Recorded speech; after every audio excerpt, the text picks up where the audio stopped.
A era progressista no Brasil.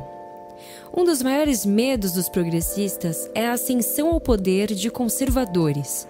O resultado das últimas eleições denota o início do fim da era progressista no Brasil.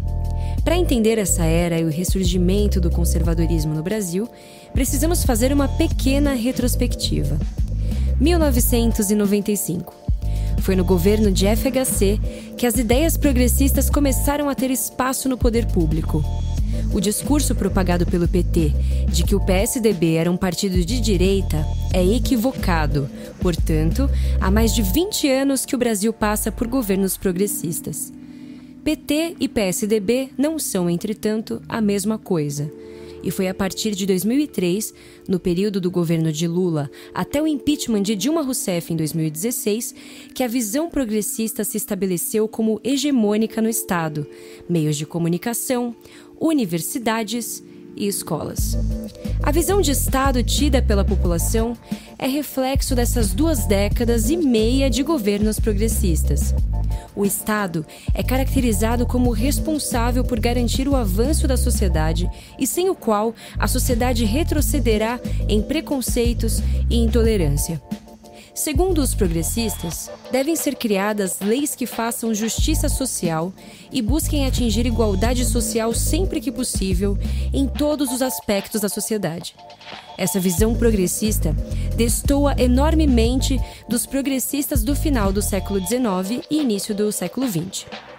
Ser progressista naquela época era, acima de tudo, ser favorável aos avanços da ciência e tecnologia, do conhecimento e da troca livre de ideias, às limitações impostas por tabus, idolatria e grupos dominantes. Foi durante esse período nos Estados Unidos que o voto feminino foi permitido. Houve o rompimento com oligopólios e monopólios para garantir a livre iniciativa e se introduziram mecanismos de democracia direta em diversos estados, tornando assim o sistema mais transparente e representativo. O progressista da época visava leis que garantissem a igualdade a todos, e não o oposto. Nos Estados Unidos, a era progressista foi liderada por princípios liberais, enquanto o progressismo atual é liderado pelo marxismo cultural. No Brasil progressista de hoje, com as leis a seu lado, cada classe social dita para as demais classes suas reivindicações aos pontos que não há mais uma lei comum a todos. Isso afeta a sociedade brasileira em sua totalidade. Todas as ações policiais, relações de trabalho, ensino nas escolas, a propriedade privada, o direito de livre expressão. Vemos no Brasil de hoje como a preferência pelo direito de classes acima dos direitos individuais gera a insegurança jurídica, cria a instabilidade social e termina por não proteger as minorias. A ascensão do conservadorismo no Brasil de hoje é fruto dessa instabilidade social e a insegurança jurídica resultantes do processo de desgaste criado pelos progressistas. Por consequência, vivemos também o esgotamento da hegemonia progressista. Mas será que o medo dos progressistas é justificável? Veremos um retrocesso nas relações sociais com conservadores no poder? O conservadorismo não é intolerante ou retrógrado, é simplesmente natural e evolui conforme as gerações de maneira livre.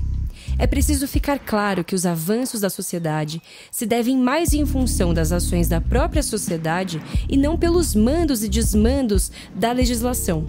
A harmonia social só é sustentável e verdadeira quando construída pela igualdade perante as leis e não pela busca aflita de uma dita justiça social.